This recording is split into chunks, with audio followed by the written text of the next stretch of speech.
400 ಪಾರ್ ಇದು ಬಿಜೆಪಿಯ ಘೋಷವಾಕ್ಯ.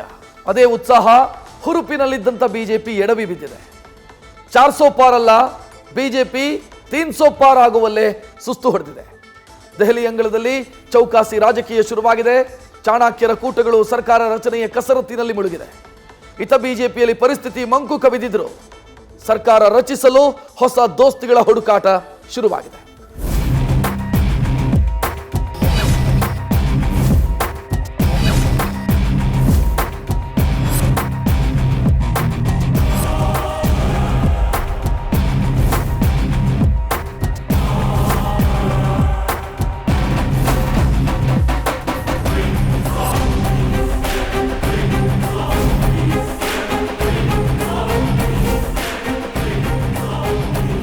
ಅಲೆಗಳೆಲ್ಲವೂ ಮಾಯವಾಗಿವೆ.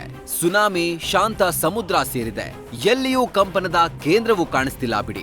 Election ring master Narendra Modi ಈ ಎಲೆಕ್ಷನ್ ಅಲ್ಲಿ ಗೆದ್ದು ಸೋತಿದ್ದಾರೆ.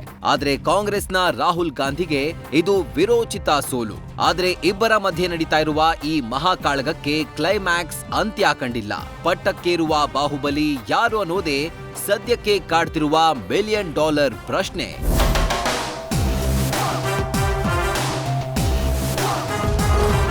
250 ದಾಟದ ಬಿಜೆಪಿ, 300ಕ್ಕೆ ಎನ್ಡಿಎ ಪ್ರಯಾಸದ ಹೆಜ್ಜೆ.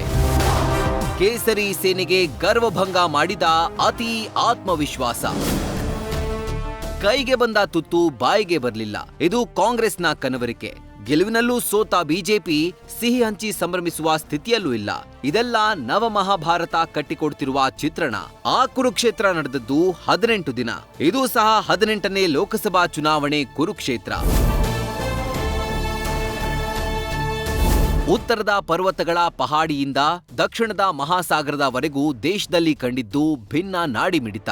ದಶಕದ ಬಳಿಕ ಚುಕ್ಕಾಣಿ ಪಥ ಬದಲಿಸುತ್ತಾ ಅನ್ನೋ ಸಸ್ಪೆನ್ಸ್ ಥ್ರಿಲ್ಲರ್ ರೀತಿಯಲ್ಲಿ ರಿಸಲ್ಟ್ ಕೊಟ್ಟಿದ್ದಾನೆ ಮತದಾರ. ರಾಷ್ಟ್ರೀಯ ಪಕ್ಷಗಳನ್ನ ಮಕಾಡೆ ಮಲಗಿಸಿದ ಪ್ರಾದೇಶಿಕ ಪಕ್ಷಗಳು ಮತ್ತೊಮ್ಮೆ ದೇಶದ ಗದ್ದುಗೆಯನ್ನ ನಿಯಂತ್ರಿಸುವ ತಾಕತ್ತು ಪಡೆದಿವೆ. ಅಂದು ಇಂಡಿಯಾ ಶೈನಿಂಗ್, ಇಂದು 400 ಪಾರ್. 300 ಪಾರ್ ಮಾಡುವಲ್ಲಿ ಎಡವಿ ಬಿದ್ದ ಬಿಜೆಪಿ ಪಡೆ. 400 ಪಾರ್ ಅಂತಿದ್ದ ಬಿಜೆಪಿ 300 ಪಾರ್ ಆಗುವಲ್ಲಿ ಸುಸ್ತು ಹೊಡೆದಿದೆ. ಭಾರಿ ಪ್ರಯಾಸದ ನಡುವೆ 290ರ ಆಸುಪಾಸಿನಲ್ಲಿ ಎನ್ಡಿಎ ಎದುರು ಬಿಡ್ತಾ ಇದೆ. ಕಳೆದ 2 ಎಲೆಕ್ಷನ್ಗಳಲ್ಲಿ ದಾಖಲೆ ಬರೆದಿದ್ದ ನಮೋ ಮ್ಯಾಜಿಕ್ ನಂಬರ್ ದಾಟಿ ಭರ್ಜರಿ ರಾಜ್ಯಭಾರ ಮಾಡಿದ್ರು. ಆದ್ರೆ ಈ ಬಾರಿ ಹಾಗಲ್ಲ. 240ರ ಸುತ್ತಲೇ ಬಿಜೆಪಿ ಗಿರಿಕಿ ಹೊಡಿತಾ ಇದೆ. ಮ್ಯಾಜಿಕ್ ನಂಬರ್ ಅನ್ನು ದಾಟದ ಸ್ಥಿತಿಗೆ ಬಿಜೆಪಿ ತಲುಪಿದೆ. ಬಿಜೆಪಿಯ ಈ ಹೈಪ್ ಕ್ರಿಯೇಟ್ ಹೊಸದೇನಲ್ಲ. 2004ರಲ್ಲೂ ಭಾರತ ಪ್ರಕಾಶಿಸ್ತಾ ಇದೆ ಅಂತ ಶಾಲೆಯ ಗಂಟೆ ಬಾರಿಸಿದ್ದ ಅಟಲ್ ಸರ್ಕಾರ ಚುನಾವಣೆಯಲ್ಲಿ ಮುಗ್ಗರಿಸಿ ಬಿದ್ದಿತ್ತು. ಆದ್ರೆ ಈ ಬಾರಿ ಮುಗ್ಗರಿಸಿ ಬಿದ್ದಿಲ್ವಾದ್ರೂ ಮುಗ್ಗರಿಸುವ ಸ್ಥಿತಿಯಲ್ಲಿ ನಿಂತ್ಕೊಂಡಿದೆ. ಎಲೆಕ್ಷನ್ಗೂ ಮುನ್ನವೇ 400 ಪಾರ್ ನಾರಾಯಣನ ಸನ್ನಿಧಿ ತಲುಪಿದೆ. 240ರ ಅಂಚಿನಲ್ಲಿ ಚಿಂತೆಗೆ ಬಿದ್ದು ಕೂತಿದೆ. ಫಿರ್ ಏಕ್ ಬಾರ್ ಪ್ರಧಾನಿ ಆಗ್ತಾರಾ ಮೋದಿ?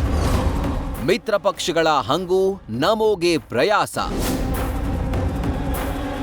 ಮೋದಿ ಮತ್ತೊಮ್ಮೆ ಸರ್ಕಾರ ರಚಿಸೋದು ಪ್ರಯಾಸದ ಕೆಲಸ.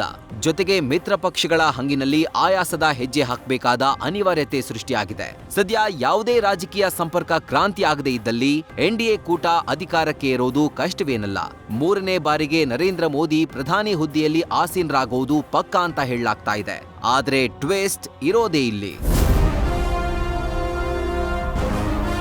ಹಲವು ಕನಸುಗಳ ರೆಕ್ಕೆಗೆ ಕೊಕ್ಕೆ ಬೀಳಲಿದೆ. ಏಕರೂಪ ನಾಗರಿಕ ಸಂಹಿತೆ, ಸಿಎಎ ಸೇರಿ ಹಲವು ಕಾಯ್ದೆಗಳಿಗೆ ಮತ್ತೊಮ್ಮೆ ಗ್ರಹಣ ಕವಿಯಲಿದೆ. ಮೋದಿಯೇನೋ ಪ್ರಧಾನಿಯಾಗಬಹುದು, ಆದ್ರೆ ಮೋದಿಗೆ ಮೊದಲಿದ್ದ ಸ್ವಾತಂತ್ರ್ಯ, ಸ್ವಾಯತ್ತ ನಿರ್ಧಾರಗಳಿಗೆ ಬ್ರೇಕ್ ಬೀಳಲಿದೆ.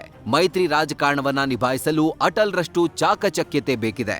ಆದ್ರೆ ಮೋದಿ ಈವರೆಗೂ ಅಂತ ಗೋಜು ಗೊಜಲುಗಳಿಗೆ ತೆರೆದುಕೊಂಡಿಲ್ಲ.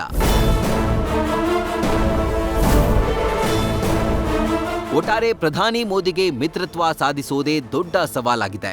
ಮೈತ್ರಿ ಸರ್ಕಾರಗಳು ನಂಬಿಕೆಗಳ ಮೇಲೆ ನಡೆಯುವ ಚಲ್ತಿ ಕಾ ಗಾಡಿ. ವಿಶ್ವಾಸದ ಮೇಲೆ ನರೇಂದ್ರ ಮೋದಿಗೆ ಹೆಜ್ಜೆ ಹಾಕುವ ಜರೂರತ್ತಿದೆ. ಈ ಚಾಲೆಂಜ್ಗಳು ಮೋದಿಯನ್ನ ಕುಗ್ಗಿಸುವ ಸಾಧ್ಯತೆ ಇದ್ದು, ಮೊದಲಿದ್ದ ಉತ್ಸುಕತೆ ಮೋದಿ ಉಳಿಸ್ಕೊಳ್ತಾರಾ ಅನ್ನೋದು ದೊಡ್ಡ ಪ್ರಶ್ನೆಯಾಗಿದೆ.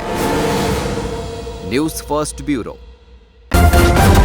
ನ್ಯೂಸ್ ಫಸ್ಟ್ ನಿರ್ಭೀತಿಯಿಂದ ನಿಮ್ಮ ಪರವಾಗಿ.